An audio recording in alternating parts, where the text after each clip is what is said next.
So let me get through something real quick. So basically, when I had the experience with the things telling me that I'm Christ, first of all, they showed me vapor smoke, which means I'm not Christ. It means that I'm seeing the coming of Christ. And then I had a conversation with Christ where he said, "This is the one right here. This is the one who tells of my coming."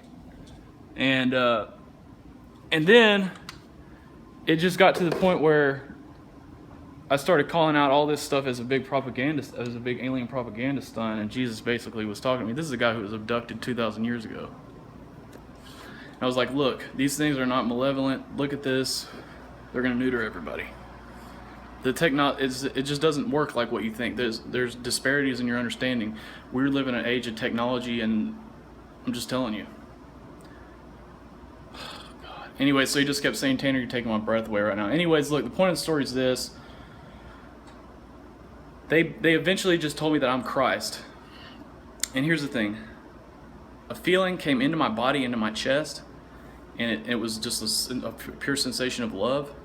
And it was just filled my whole body, and it was like, did you see me coming down here, Tanner? And I go, and I said, what? And he goes, the love in your, this is my third take, so this is all fucking rehearsed by now, but the love in your heart in each passing moment. And the love in your heart that grows with each passing moment. So I go,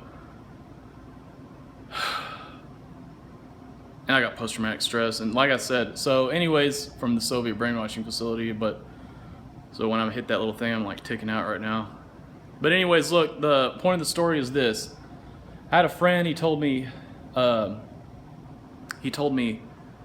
he had this book, and he was just cool as hell, and he said, and you know, this is the guy who really inspired me to become who I am today. And I'm sorry, I just gotta regurgitate this. It ain't gonna be pretty, because I'm doing it over and over again. At this point, I'm just rambling. It sounds like I'm mumbling, but it's okay, because you can tell at least I'm being honest. So the point of the story is this. He said he had this book. He had the Tao Te Ching, and his favorite quote was, he who knows does not speak, and he who speaks does not know.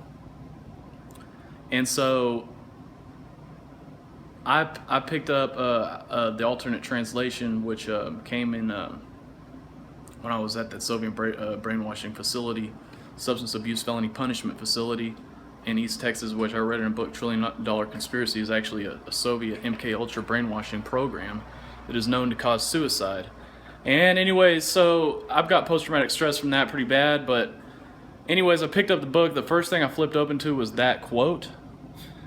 And, the very first thing I saw, so I don't know, man. I think that they've got everything pretty much under control at this point as far as what you think, what you do.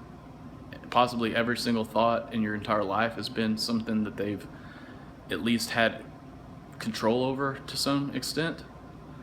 And it's whenever I reached out to these aliens, when I clicked that link, I was like, come on, help me out, guys. I know y'all are out there. And then they came into me. See, this is the nature of something that knows it's better than you. Fuck you. Go do this little fucking routine. This is going to fuck you up good. It's almost like a black person going to the KKK for help. They don't look at you as the same. They don't see you as equal. And they're going to put you through shit at that point. And so the point of the story is that that's their mentality, and that's what they did to me. And so they had me go through all this with the Bible, and then they showed me vapor of smoke, which means that I am the prophet of Christ, a prophet of Christ's second coming.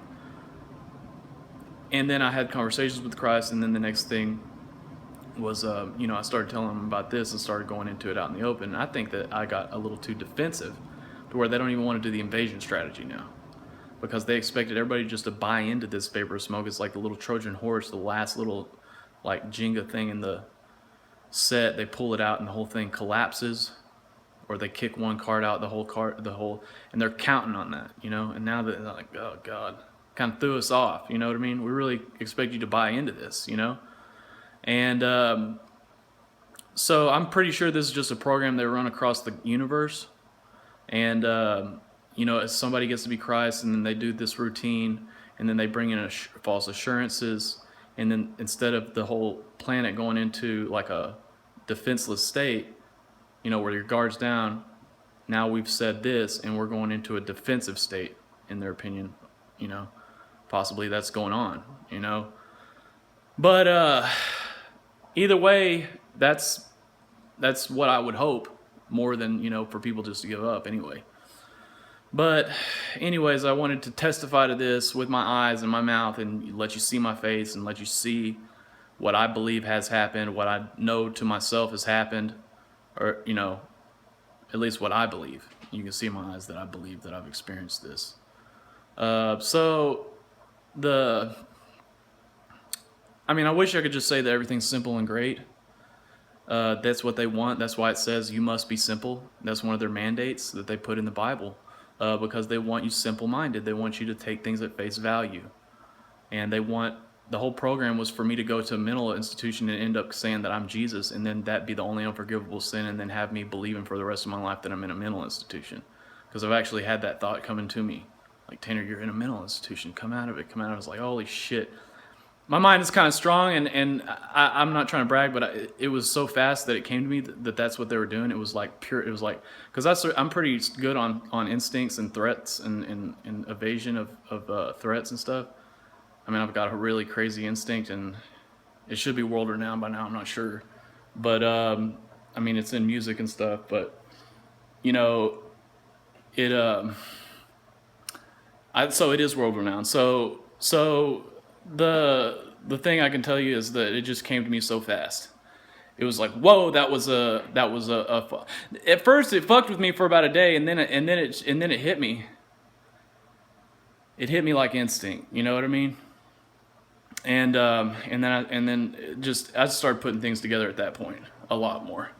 And that's the whole thing about, you know, he who sits and takes the ladder alone, he is called a liar and a thief. And that's why I made that video, and I was like, liar. Like, that's their whole thing. It's like, oh, like, attack you. Oh, shut up, the liar. Yeah, he is not. You know, you are to sit and take everything at face value, never to go into deep contemplation, never to sit quietly in deep contemplation and realize things. Do you see what I mean? And man, I tell you what, I start thinking about this shit, it starts to wake me out. Okay, I start to get really nervous.